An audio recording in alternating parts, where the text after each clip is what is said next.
William Miller, other top story this evening, the sentencing of former Minneapolis police officer Derek Chauvin, sentenced to 22.5 years in prison for the murder of George Floyd. Now, the decision handed down exactly 13 months to the day that Chauvin knelt on Floyd's neck on the streets of Minneapolis. Before today's hearing, the judge determining there were aggravating factors in Floyd's murder, like acting with particular cruelty and abusing a position of authority. The Floyd family saying today is the day they've been waiting for. It is humanly impossible for me to stand here and convey or articulate the right words that would capture all that we are feeling. You may see us cry, but the full extent of our pain and trauma will never be seen with the naked eye. Chauvin is now only one of 10 police officers in the country sentenced to prison for murder on the job in the last 16 years.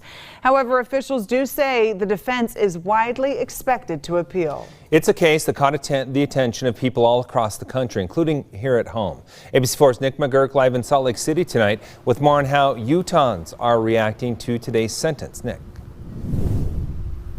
Well, whether, Glenn, people think this is justice certainly depends on who you ask. One activist in Utah telling me today justice would be George Floyd being alive today with his family and not a face memorialized on the wall here with so many others who have been killed at the hands of police. Now, here's what we know. Chauvin could have faced 30 years in prison. That's what prosecutors in Minnesota had pushed for.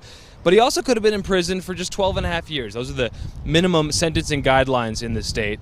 Family members of Floyd expressing some mixed reactions as well today to the 22.5-year prison sentence for Derek Chauvin.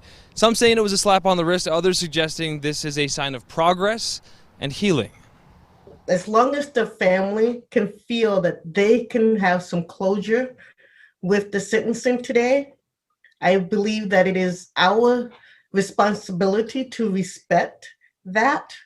And I personally feel like it was a good sentence.